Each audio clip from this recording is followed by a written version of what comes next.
Philippot, bonjour. Bonjour. Vous êtes député européen, vice-président du Front National. Alors le terrorisme a encore frappé à Manchester, au Royaume-Uni. Est-ce que vos solutions pourraient permettre d'empêcher ce genre d'attentat terroriste ?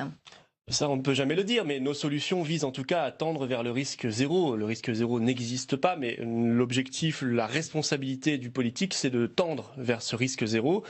On voit bien que le profil mis en cause, je crois Salman Abedi, un jeune britannique d'origine libyenne, donc non assimilé, non intégré, radicalisé, et somme toute un profil classique dans ce type d'attaque, absolument terrible, terrifiante, puisque notamment il y a beaucoup de jeunes, voire très jeunes, qui ont été victimes de cet attentat. Et on apprend par ailleurs que, apparemment, après 2011, c'est-à-dire la chute de Kadhafi et l'installation du chaos djihadiste en Libye, notamment du fait de la responsabilité du gouvernement français à l'époque, eh bien, il y avait des allers-retours entre ce personnage, peut-être son frère, et la Libye. Bien, écoutez, je crois que ça nous conforte dans l'idée que cette intervention en Libye était une catastrophe et qu'il est temps de la réparer en réinstallant un véritable État libyen qui soit stable et qui soit débarrassé de la gangrène djihadiste et de la gangrène de l'État islamique. Et en interne, oui, il faut couper net tous les réseaux djihadistes, tous les lieux de radicalisation. Ça commence par la fermeture en France de tous ces lieux, notamment les mosquées radicales, qui n'ont pas été fermées, ou très peu, alors que nous sommes nous aussi victimes d'une vague d'attentats. On va écouter Gérard Collomb, le ministre de l'Intérieur, qui s'est exprimé ce matin.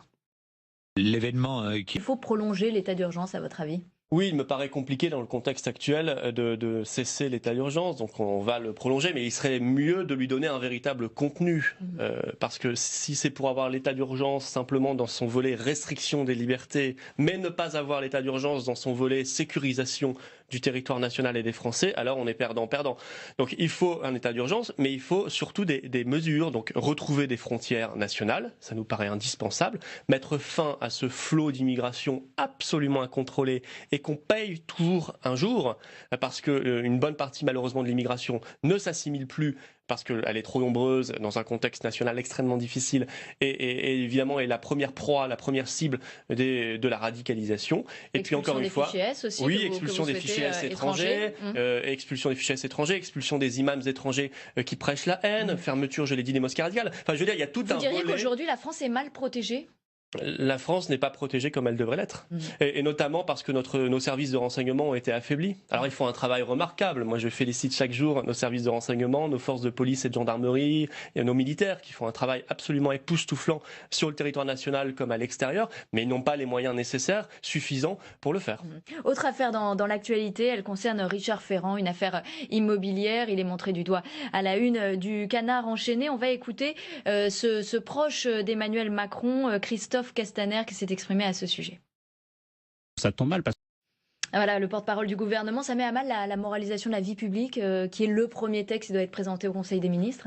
Déjà, on note que toutes ces affaires sortent après l'élection de M. Macron. Donc certains qui font leur travail d'investigation préfèrent le faire après l'élection plutôt qu'avant, histoire que les Français n'aient pas toutes les informations, ce qui est toujours un peu dommage. Voilà, bon bah écoutez, évidemment. Il n'était pas candidat à la présidence de la République. Non, mais il était un très proche déjà. Moi j'ai eu plusieurs débats avec lui. Voilà, évidemment que ça fragilise Richard Ferrand, il s'en expliquera. Moi je dis pas qu'il y a des choses illégales ou pas, je n'en sais rien. En tout cas, ça le fragilise. Le Canard dit que c'est pas illégal et lui parle de dénonciation calomnieuse ce matin. Bon bah écoutez, il en tirera les conséquences judiciaires nécessaires s'il estime que c'est le cas, mais moi je pense que ça fragilise le gouvernement. Voilà, n'oublions pas non plus, j'en avais parlé, on était nombreux d'ailleurs à en avoir parlé pendant la campagne, ça n'a jamais pris, mais je rappelle que M. Bayrou lui-même est mis en cause dans un livre de Corinne Lepage en 2015 qui expliquait qu'il avait une assistante fictive. Je ne sais pas si c'est vrai ou pas, mais il est aujourd'hui ministre de la Justice, M. Bayrou, et cette affaire n'a jamais intéressé qui que ce soit, ce qui est toujours un peu dommage quand on se veut donneur de leçons. Parce que il est mis en examen là pour diffamation. Pour être donneur de leçons, il faut être exemplaire. Il est mis en examen pour diffamation. Est-ce que ça vous semble suffisamment grave pour ne pas porter ce texte sur la moralisation de la vie publique, François Bayrou ? Non, parce qu'il faut regarder le type de mise en examen. Si vous voulez, il y a certaines mises en examen pour diffamation qui peuvent être automatiques. On le sait. Maintenant, il faut regarder le contenu de ce texte. Il y a probablement des choses intéressantes. Moi, je regrette que le volet pantouflage soit très faible. c'est-à-dire le passage qui est absolument délétère pour notre démocratie entre la haute fonction publique ou les fonctions ministérielles et la grande finance privée. Parce que je pense que quand on a une expérience dans la grande finance privée, qu'on revient dans la haute fonction publique, on emporte avec soi des intérêts privés. Et on oublie l'intérêt général, l'intérêt national. Ça, c'est dramatique. On n'est pas ministre ou chef de l'État ou même haut fonctionnaire pour porter des intérêts privés, des intérêts bancaires. Et ça, je crois qu'on devrait couper net ce lien. Il y a un autre volet qui doit vous intéresser, c'est l'interdiction de financement de partis par des micro-partis, comme Jeanne, par exemple, a prêté de l'argent pour la campagne présidentielle au Front National. Est-ce que vous avez l'impression que cette mesure-là, elle vous vise particulièrement, vous, Front National ? Je n'en sais rien, probablement. Je ne sais pas. En tout cas, on peut mettre ça en place. Ça vous aurait empêché, vous, par exemple, de faire campagne si vous n'aviez pas eu l'argent du micro-parti de Jean-Marie Le Pen ? Je veux bien qu'on mette ça en place, mais il faut en même temps mettre dans la loi l'obligation faite aux banques françaises de prêter à l'ensemble des candidats. Parce que sinon, nous sommes obligés de trouver d'autres financements légaux parce que les banques ne nous prêtent pas. Vous, sans ce financement-là, vous n'auriez pas pu faire campagne pour la présidentielle ? Ça aurait été très difficile. Et parce que les banques françaises ont refusé de prêter à Marine Le Pen jusqu'au bout. Donc ça veut dire que si on coupe ces autres types de financement, finalement, on laisse la possibilité aux banques de choisir qui peut être candidat ou pas candidat. Parce qu'il ne faut pas se leurrer. Pour faire campagne, il faut un minimum d'argent. Et surtout une campagne présidentielle. Donc ça, c'est très grave. Donc attention à ce volet-là. Si maintenant les banques choisissent qui a le droit d'être candidat dans notre démocratie, c'est qu'elle est bien malade. On va parler de la loi travail également, puisque Édouard Philippe à Matignon et Muriel Pénicaud, ministre du Travail, reçoivent aujourd'hui les syndicats. Est-ce que pour vous, il faut procéder par ordonnance pour aller vite quand même dans cette réforme du Code du travail ? Non, mais nous ne voulons pas de cette réforme. Nous la combattrons. Nous serons ses premiers opposants à l'Assemblée nationale. Parce qu'elle ne permettrait pas de réduire réduire le chômage ? Cette réforme du Code du travail, elle est exigée par l'Union européenne, qui regarde exactement ce qui se passe, qui exige d'Emmanuel Macron, son bon valet, de la mettre en place. Elle est dramatique, elle va créer de la précarité, elle va créer un Code du travail par entreprise. Est-ce qu'on a besoin, honnêtement, aujourd'hui, d'un Code du travail par entreprise dans une société qui est déjà touchée de plein fouet par la précarité ?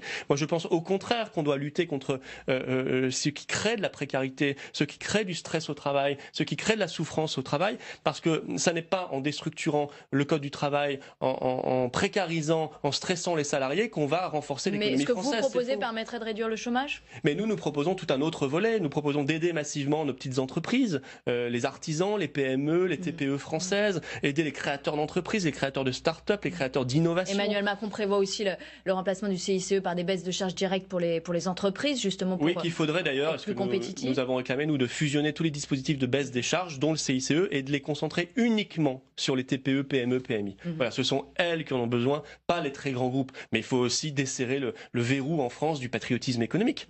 Il faut que quand on a un marché public à passer dans une commune, un département, l'État, une grande entreprise publique, eh bien, ce soit les entreprises françaises et en premier les PME, les petites, qui en bénéficient. Et ça, encore une fois, ça suppose être libre par rapport à l'Union européenne, parce que l'Union européenne nous l'interdit aujourd'hui. Mais déstructurer le Code du travail, de surcroît par ordonnance, ce qui est quand même violent comme méthode, certainement pas. Et les députés Front National seront là pour faire barrage. Nous serons vent debout contre cette réforme et on sera, je le pense, extrêmement efficace. Alors Marine Le Pen s'est exprimée sur TF1 l'autre jour et elle a fait un peu son mea culpa dans cette campagne présidentielle et elle est revenue sur la sortie de l'euro. Vous êtes à fond pour cette sortie de l'euro. Est-ce que votre ligne économique est responsable finalement de la défaite du Front National de Marine Le Pen ?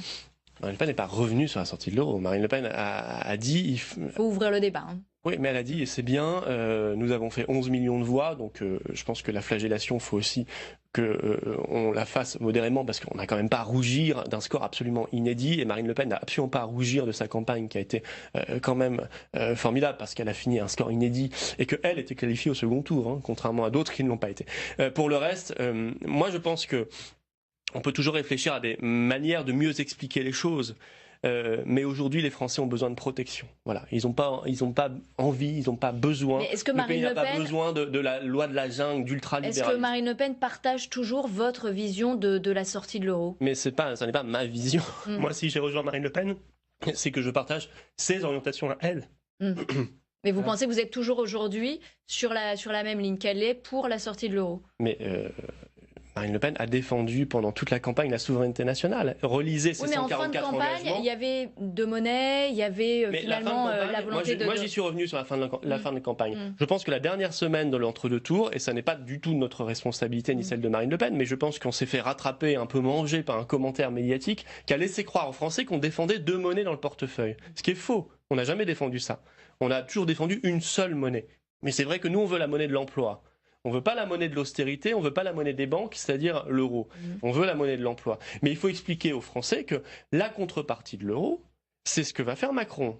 Hausse de la CSG, baisse des indemnisations de chômage, baisse des IS. Sauf que ce débat, il va quand même être ouvert au Front National. Et destruction du Code du travail. Vous allez rouvrir ce débat quand même au Front National. Mais c'est bien, moi je suis favorable à tous les débats, il faut qu'on parle de tout. Il faut qu'on parle de notre capacité à être le plus convaincant et le plus rassembleur possible. Vous vous sentez toujours en adéquation avec les valeurs du Front National? S'il y a cette sortie de l'euro, vous avez dit moi je partirai.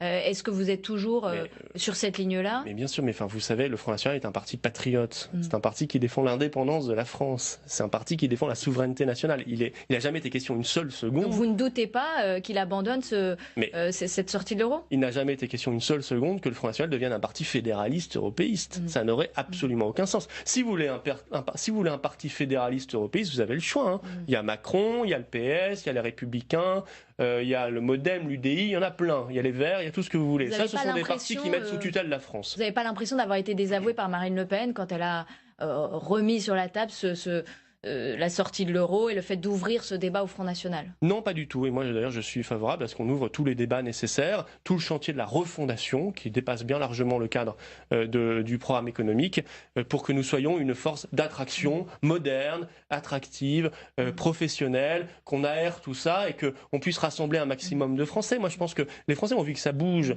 et y compris que nous, on bouge, voilà, qu'on soit attractif, qu'on soit. Mais on se demande si vous avez toujours des soutiens sur cette ligne-là au Front National, parce que Marine Le Pen a même évoqué votre départ en disant s'il n'est pas d'accord, il partira et c'est tout à son honneur. Oui, je pense qu'effectivement, quand on est un homme de conviction, on n'est pas là pour défendre absolument l'inverse de ce qu'on pense sur des sujets aussi fondamentaux que la souveraineté nationale. Vous voyez, mais ça, et Marine Le Pen le sait bien, mais elle est du même bois. Enfin, Marine Le Pen est du même bois, c'est une femme de conviction. Vous n'avez aucun doute sur le fait que vous êtes toujours en adéquation avec elle sur cette question de l'euro? Je n'ai pas de doute là-dessus, et je sais même que 2/3 de nos sympathisants, j'ai regardé les derniers sondages, défendent la sortie de l'euro. Donc je sais qu'une large majorité chez nous défendent cette option, qui est d'ailleurs... Sortie de l'euro est un terme inapproprié. Moi, je dirais plutôt la mise en place d'une monnaie enfin adaptée à notre économie, qui va enfin rebooster l'emploi, qui va enfin nous permettre de réattirer des industries et de l'innovation dans notre pays. Je crois que c'est cela le vrai enjeu. Voilà, je disais, le reste sont des partis fédéralistes. Vous avez le choix, En Marche, LR. D'ailleurs, est-ce qu'il y a vraiment une différence aujourd'hui entre LR et En Marche? J'ai entendu M. Raffarin hier annoncer... Mais écoutez, nos députés, s'ils sont élus républicains, seront prêts à soutenir M. Macron. Moi, j'alerte quand même les Français. Est-ce qu'on a besoin d'élire des députés à l'Assemblée nationale qui feront croire le temps de la campagne qu'ils sont dans l'opposition, mais qui en réalité seront dans la majorité présidentielle de M. Macron et de son gouvernement? Là, vous serez l'opposition. Eh bien, nous serons. J'ai le sentiment, Mme Bouchet, je crois même qu'on peut aller plus loin. J'ai le sentiment qu'on va être la seule opposition dans cette Assemblée nationale. Sauf que vous êtes crédité de 10 à 15 sièges. Encore faut-il avoir un groupe à l'Assemblée. Mais ça, nous verrons bien. Je pense qu'on peut en avoir plus, mais nous serons la seule opposition constructive, bien sûr, déterminée, mais en même temps vraiment dans l'opposition. Juste vous faire réagir à ces propos de Jean-Richard Sulzer, qui est conseiller régional FN dans les Hauts-de-France. Il dit que vous êtes placé en dehors du Front National parce que vous avez créé les Patriotes, votre mouvement. Pensez-vous que j'ai le temps et l'envie de polémiquer avec Jean-Richard Sulzer? Vous vous sentez encore au Front National et vous vous sentez pleinement au Front National? Non seulement je m'y sens, mais j'en suis le vice-président. Et pourquoi alors la création des Patriotes? Mais les Patriotes, c'est une association qui est là pour aider à ce chantier de la refondation voulu par Marine Le Pen et pour poursuivre ce signal de rassemblement, notamment avec tous nos amis qui viennent de Debout la France, à tel point que l'un de nos vice-présidents, Maxime Thiebaud, était tête de liste Bourgogne-Franche-Comté pour Debout la France au dernier régional, qu'il a fait un score qui était très au-dessus des prévisions, le deuxième score de France. Nous avons Sophie Montel, également vice-présidente. Nous avons Franck de la Personne, l'ouverture sur le monde de la culture. Oui, c'est ça, les Patriotes, c'est une association. Ça n'est pas un parti politique et ça vise à entretenir cette dynamique de rassemblement. Donc et de modernisation. Au Front National. Voilà, moi, mais vous savez, moi je polémiquerai jamais en interne. Moi, mon seul adversaire, mon seul objectif, c'est le système Macron. Merci Florent Philippot d'avoir été avec nous ce matin, député européen, vice-président du Front National et puis créateur du mouvement Les Patriotes.